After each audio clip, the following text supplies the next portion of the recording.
November 22nd. When I awoke the next morning, I still hadn't forgotten the dream, but decided to keep it to myself.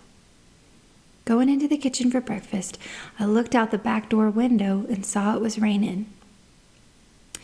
I watched the raindrops hit the little puddles of water on our patio and thought, great, now we probably won't get to go see the Kennedys. Mother was cooking breakfast and didn't say a word except for hurry and get dressed for school, and that breakfast was almost ready. I was too afraid to ask if we were still going. She just doesn't want to tell me we're not going, I thought. As I walked through the den on my way back to my room, I saw my little sister Jan eating malto meal and watching Rocky and Bullwinkle on TV. She looked up at me and gave me that look between sisters that asked if we're still going. And I just shrugged my shoulders and walked out of the room. I got dressed under half steam as the rain kept pouring down. Not only did it dampen my spirit, but it would ruin my hair, and I would look terrible if we go at all. I couldn't decide which was bothering me more, the rain, the dream, or the idea of not going, or just all of it. I got dressed, fixed my hair, and went into the kitchen for breakfast. As I sat down there, trying to eat, Mother said, "Kathey, I know what your daddy said about not going in bad weather, but finally I've decided, even if it starts to clear up, I'm still taking you and Jan to see the President and Mrs. Kennedy." I almost choked and then jumped up and ran around the table and threw my arms around her neck to kiss her. Thank God for all those wonderful Norman Vincent Peale books. It wasn't every kid who had a mother who didn't believe in the word can't. Hope sprang eternal in my heart again, and with a bounce in my step, I faced the day as I stepped out the front door and ran to my waiting carpool. "Are you still going?" the girls asked as I crawled into the back seat. "I'm pretty sure," I said. All the way to school, we talked of how neat it would be to see a president. The first few hours seemed to drag on and on. About 9:30, the sun was desperately trying to break through the rain clouds. I found it difficult to concentrate on anything else. At 9:45, the light drizzle had stopped, yet the sun was still being blocked out by the clouds. Just about that time, I thought Mother had changed her mind. I heard the loudspeaker with its familiar bing, bing, bong. And I looked at the clock in our room as it struck 10 o'clock a.m. Our principal, Mr. Chowning, came on over the loudspeaker. I heard, "Please excuse Kathey and Jan Atkinson from class, and will you young ladies please come to my office?" She did it! Mama kept her promise. By this time, all my friends were cheering me out the door. I was ecstatic, to say the least. Mother was really here, and we were really going to see the President. I don't think my feet ever touched the stairs as I walked down them. When I got to the bottom of the stairs, I met Jan, and we walked together to Mr. Chowning's office. He came out of his office to greet us. He was smiling the biggest smile. "Young ladies, hello." "Hello, Mr. Chowning," we chimed. "Your mother, my dears, is here to take you to see the President of the United States. This is a very historic moment in both of your lives. You will be our representatives for Alexander Elementary, and so I expect a full report on Monday when you return to school." "Yes, sir," we chimed again. Oh, great, I thought. I hope he didn't mean written. "Hurry up now, girls. Your mother is waiting. Have a great time. Goodbye." "Bye," we yelled back and ran out the door and down the steps and across the walk to Mother's Cadillac. I could hardly contain myself as we jumped into the car.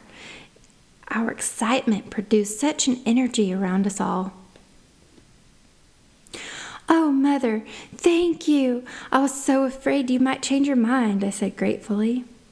"Well, your daddy thought at first it would be crazy to take you out of school with the rain and all, but then he realized what a rare opportunity this was, no matter what the weather." About that time, Jan leaned across the front seat and asked me what a representative was. I laughed, and Mother looked surprised at Jan's big question.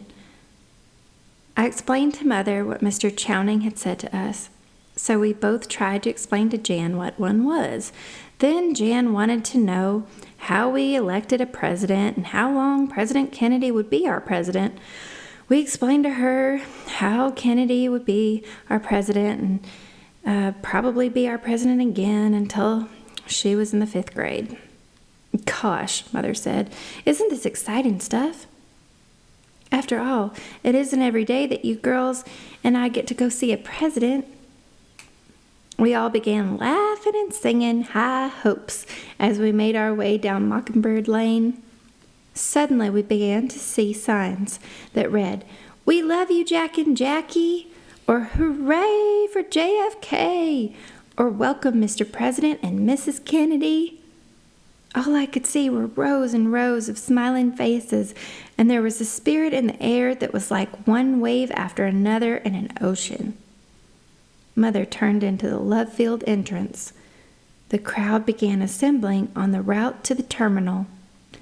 The energy was one of complete love and joy, and it was like we all knew each other as kindred spirits.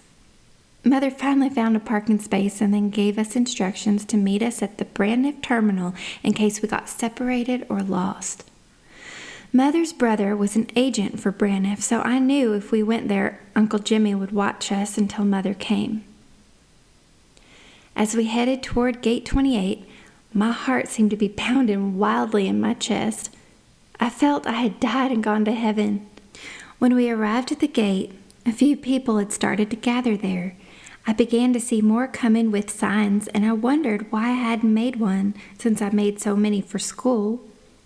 Here I had forgotten to make one for the most important man in my life. As I stood next to a light pole and looked out across the runway, I put my fingers through the cyclone fence. I saw policemen and what I guessed to be FBI or Secret Service on the rooftops and on other pillars around the runway and terminal. Then I noticed an entourage of people gathering near the runway. As Mother tried to point out who was who among the important people, we suddenly heard a jet overhead. My heart leaped to my throat. Suddenly a roar of cheers went up, and I found myself suddenly elbow to elbow with a crowd of people who had not been there a minute ago. I looked back and to my left and found Mother and Jan. She gave me an "I'm right here, honey" look, so I turned back to the runway as I watched the big jet land. It was the press plane. Just then, we heard another jet and saw it was Air Force One. The crowd went wild. I was pushed into the fence and pinned by the surge of spectators. I didn't care, because at least I could see everything from here. And I did see it. I did. The plane taxied up the runway right out in front of us, and I thought I was going to die from anticipation. Then, as the big stair ramp was placed at the door, it opened. I caught my breath, and out in the break of the most beautiful sunshine stepped the President of the United States, John Fitzgerald Kennedy. His smile outshone all the stars in Texas. He was the most handsome man in the whole world to me. Then he turned and offered his hand to his wife, who stepped out to join him. The gorgeous Jacqueline Kennedy. She was more beautiful than I could have ever imagined. Dressed in a beautiful pink suit with a matching pillbox hat, she illuminated the whole airport with her presence. They waved and we waved, and then the crowd went wild. After they met with the entourage of people awaiting them, John Kennedy did something I don't think anyone expected. He turned and started walking towards us. Jackie followed in step. They came right over and began shaking hands down the fence line. I was pushed under the crowd as it surged uncontrollably into the fence. As I tried, I looked up, and all I could see was arms stretched out like vines above me. For a moment I felt panic, fearful I would be pushed to the ground and crushed. I reached frantically through the arms with my arm when I heard a voice with a Boston accent say to the crowd, "Let her through!" And then someone grasped my hand and pulled me forward to the fence. As I raised my head, my eyes met his, and his strong arm and gentle hand held me upright. I was staring into the face of my beloved president. He leaned over and asked if I was all right, and I nodded, unable to find my voice. Then he gently kissed my cheek and handed my hand to Jackie. Her gloved hand lovingly took hold of mine, and she smiled and in a whispered voice said, "I sometimes get frightened of these crowds too." She then said, "Thank you so much for being here." Then she touched my face and moved on. I was in shock and total disbelief of what had just happened to me. As I watched them finish down the line and the limo being brought to them, I just stood there completely dumbfounded. As they reached the limo, they continued to wave. It wasn't like, "Okay, we've done our political duty," but more like a sincere, "Thank you for being here for us." It was neat watching the driver unfurl the flags on the president's car and watching them get in with Governor Connolly and his wife. I did think it was admirable of Jackie to ride with the top down and not being concerned more with her hair than with the people of Dallas having a chance to really see their president. She was definitely everything I wanted to be when I grew up. Out of nowhere, I heard my mother yelling my name. I turned around, and she had a serious look on her face. She was looking all around for something. "Kathey," she yelled to me, "where's Jan?" As I looked around, I heard her say, "My God, we've lost Jan." With the mere thought of my little sister being lost, I took everything within my little 85-pound body and pushed my way to my mother.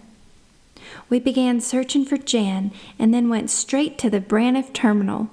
I never saw my mother run so fast with me at her heels. Just as we were nearing Braniff's ticket counter, we saw Jan with my Uncle Jimmy. Relieved that she was safe and proud of her for doing as Mother had instructed, we gave her a big hug. Mother was talking to Uncle Jimmy when I was trying to tell my sister about what had happened when Mother turned to us and said, "Come on, girls, we're going to the mart to see if we could see the Kennedys some more."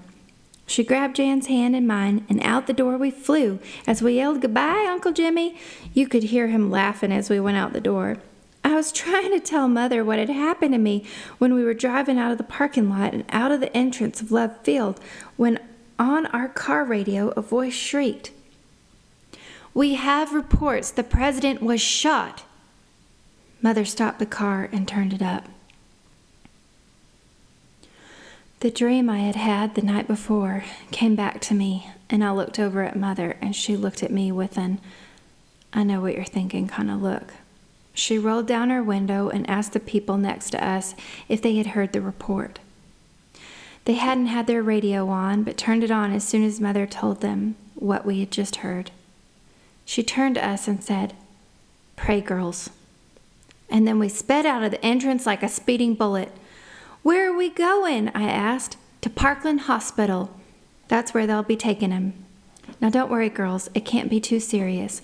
We'll be there to wave at him from his room." As sketchy details came over the radio, I watched my mother go in and out of traffic like a race car driver. It was only a few minutes later, and she had pulled right up to the hospital like she had been there 100 times. She jumped out of the car, and we jumped out. We followed her around the corner of the hospital to the emergency entrance. As we neared the entrance, we saw only a few nurses and staff standing around. As we got closer, it was apparent it was much worse than we thought. The president's blue Continental had been pulled up into the carport, and the Johnson car was at an angle behind it. Mother stopped and asked a nurse how bad it was, and I continued walking towards the cars. There was no blood on the Johnson's car, but as I walked up further to the president's, I saw blood and brain matter all along the side of the car and on the seats. A A puddle of blood was on the floorboard, along with a small pillow of some sort and some of the beautiful roses Jackie had worn, now drenched in a sickening deep red color. I gagged, thinking I was about to throw up, when I kept walking on up to the front of the car. There was blood on the back seat of the car that the Governor Connolly had been facing, too. Puddles of the blood were on the seat and floorboard there, too. Now at the front of the car, I saw 2 sets of bullet holes, 2 on the side and 2 in the center, with one right on top of the other. As I was looking these over, a woman next to me exclaimed in a loud voice, "My God, look at these bullet holes!" At which point the commotion caught a Secret Service man's attention, and he started toward us yelling, "Get away from that car or you're going to get hurt!" We quickly stepped back and left the carport. He motioned to another agent to move the Johnson car and then jumped into the Kennedy car, and then they put the bubble top up on it and pulled out of the driveway and off with it. I was stunned by all of it, and I looked at the girl as if to say, "Something's wrong here." I could see she felt the same way. I went over and told my mother, and she said it was just procedure and continued talking to a nurse. I stepped over a few feet from where we were standing near the curb of this little island and in front of the emergency entrance when out came Johnson, and he grabbed one of the agents and said, angry and mean, "Get that body out!" And he went back inside. I walked back over near Mother, and it was then a priest came out and said, "The president is dead." And I started crying, saying, "Oh God, please no, no God." That's when it hit me that he really had been shot and had died. Mother held me and Jan. We just cried and cried along with everyone else there. As I walked around a few minutes later, dazed, I saw Johnson come out again and grab the same agent. "I want that body out now," he commanded. "But they've got a coroner coming and it's not going to be easy," the agent responded. "I don't give a damn. Do whatever it takes.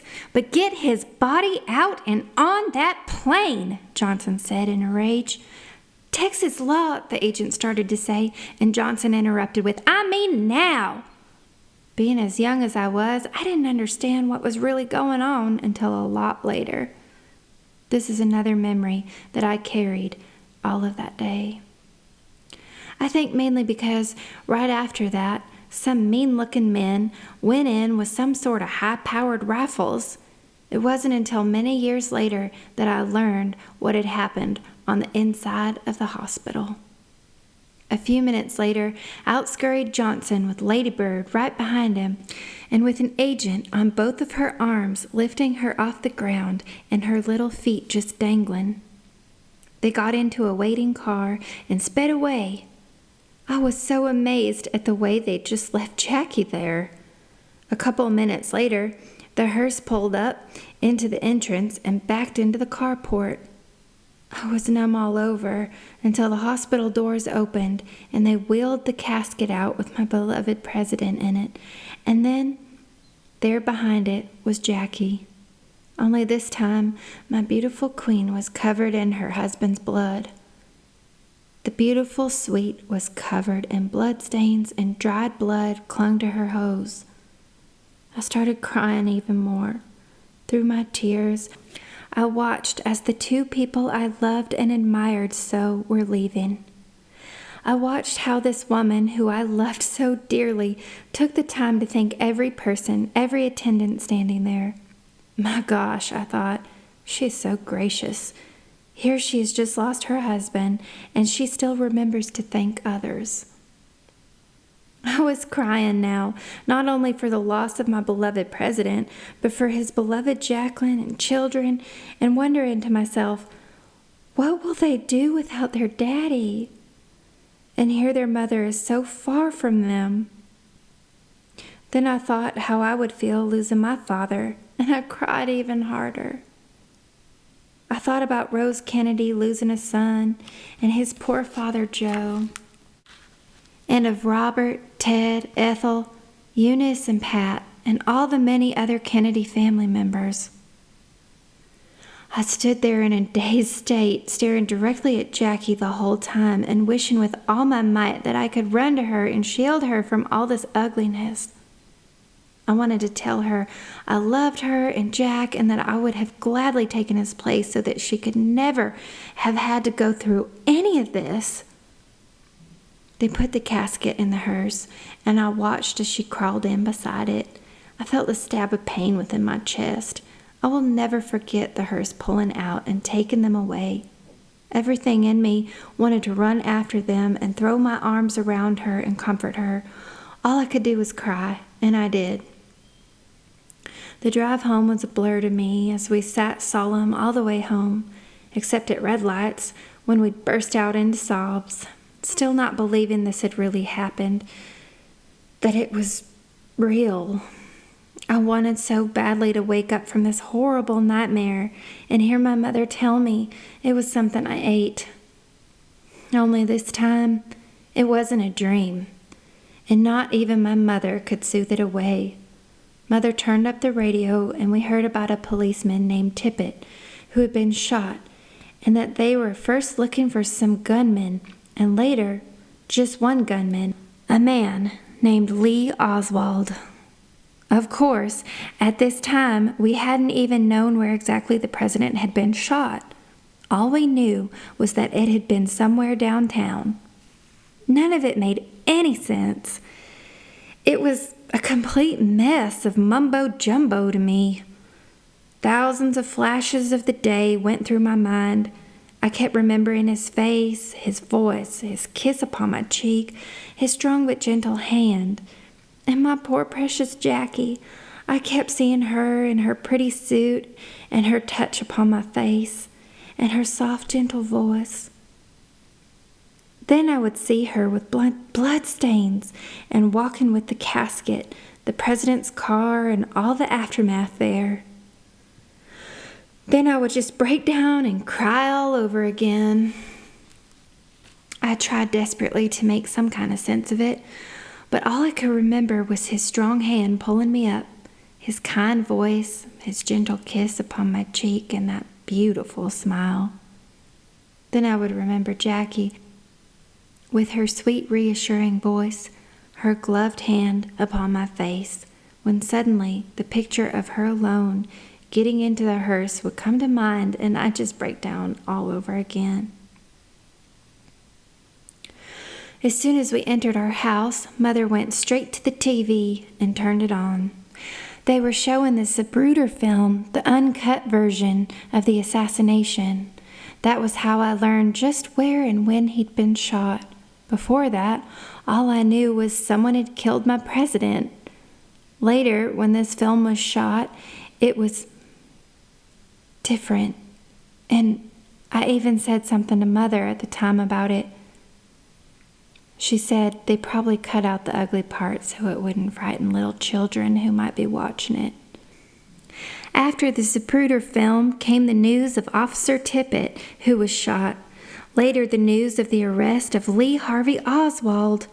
I watched as Oswald was yelling he didn't do it and that he was a patsy.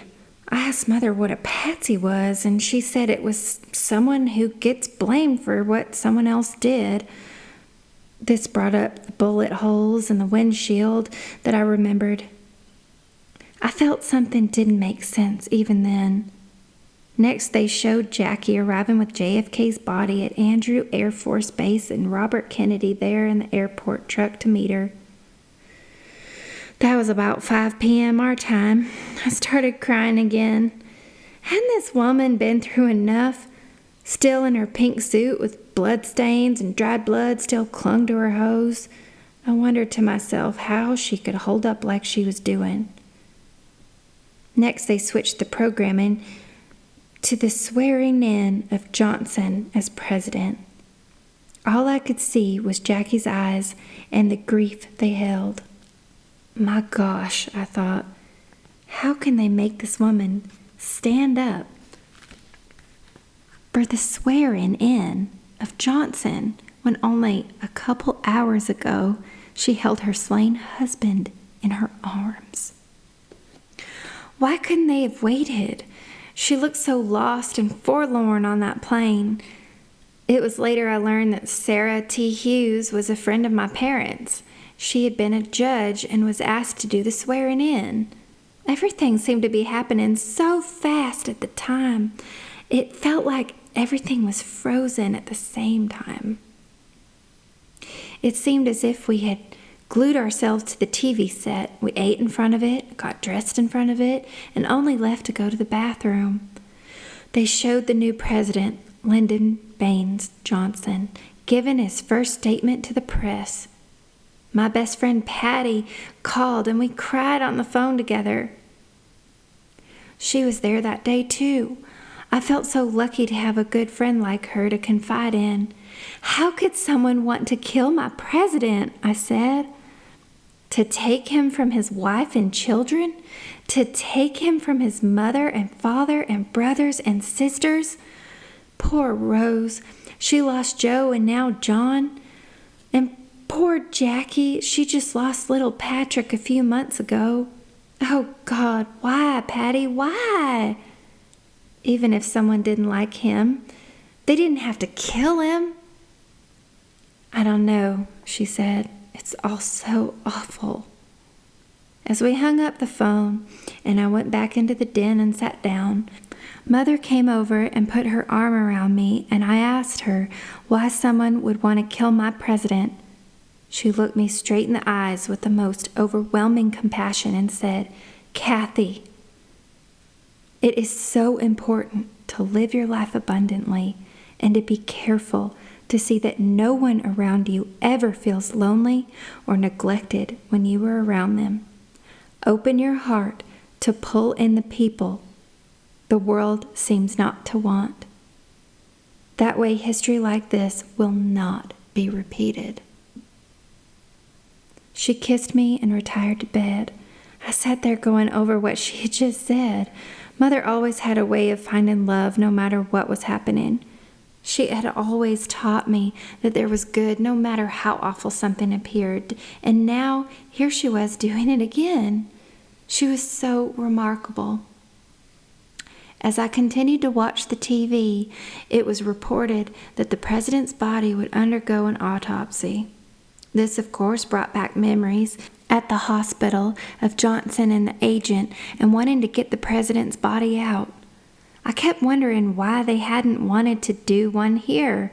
Exhausted and numb, yet still unable to relax, I went to my bedroom. As I entered my room, I looked around and thought how just a few hours ago I was hoping with all my might that I would see the President and Mrs. Kennedy. I flung myself on my bed and cried myself to sleep.